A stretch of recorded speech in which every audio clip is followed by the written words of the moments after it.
നൂറനാട് പള്ളിമുക്കം ശ്രീ ഭദ്രകാളി ക്ഷേത്രത്തിൽ ബലിതർപ്പണ ചടങ്ങുകൾ നടന്നു. TDP നമ്പൂതിരിയുടെ മുഖ്യ കാർമ്മികത്വത്തിലാണ് ചടങ്ങുകൾ നടത്തിയത്.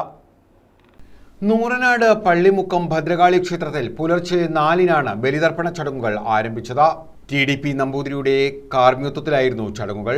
സേവകാശ മിത്രാണി സഖ്യ പശവശ വൃക്ഷ ദൃഷ്ടാശ അദൃഷ്ടാശ കൃതോപകാര ജന്മാന്തരേ മമ സംഗതാശ്ചതേഭ്യ സ്വധ പിണ്ഡമഹം ദദാമി. പിണ്ഡം സമർപ്പിച്ചാട്ടെ. വീണ്ടും അടുത്തൂരുള്ള ചന്ദനം, എള്ള്, പൂവ്, തീർത്ഥം ഇവ കൂട്ടിയെടുത്ത് പിടിക്കുക.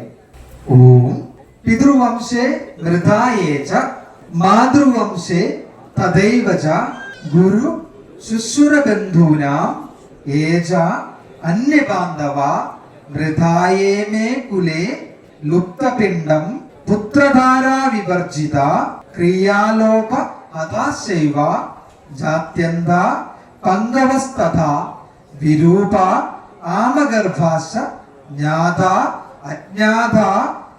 ക്ഷേത്രമേൽശാന്തി ഗോപികൃഷ്ണന്റെ കാർമ്മികത്വത്തിൽ വിശേഷാൽ പൂജകളും പ്രത്യേകം തയ്യാറാക്കിയ മണ്ഡപത്തിൽ തിലഹവനവും ഗണപതി ഹോമവും നടന്നു.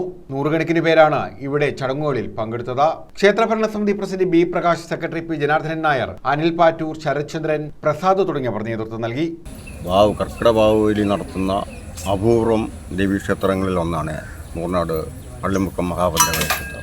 ദൈവിക വിധിപ്രകാരം കർക്കിടകത്തിലെ കർത്തവാവു ദിവസം ബാഹുബലി നടത്തി പിതൃക്കൾക്ക് മോക്ഷം ലഭിക്കുന്നതിലൂടെ ആ കർക്കിടക ബാഹുബലി നടത്തുന്ന കുടുംബങ്ങൾക്കും മോക്ഷം ലഭിക്കുന്നത് അതിലൂടെയാണ്. ദൈവിക വിധിപ്രകാരം തിലഹോമത്തോടു കൂടിയാണ് പള്ളിമുക്കം ക്ഷേത്രത്തിൽ കർക്കിടക ബാഹുബലി ഇപ്രാവശ്യവും താന്ത്രികാചാര്യൻ TDP നമ്പൂതിരിയുടെ നേതൃത്വത്തിലുള്ള ആണ് പള്ളിമുക്കം ക്ഷേത്രത്തിൽ കർക്കിടക ബാഹുബലി നടത്തിയത്. News bureau, Charummood.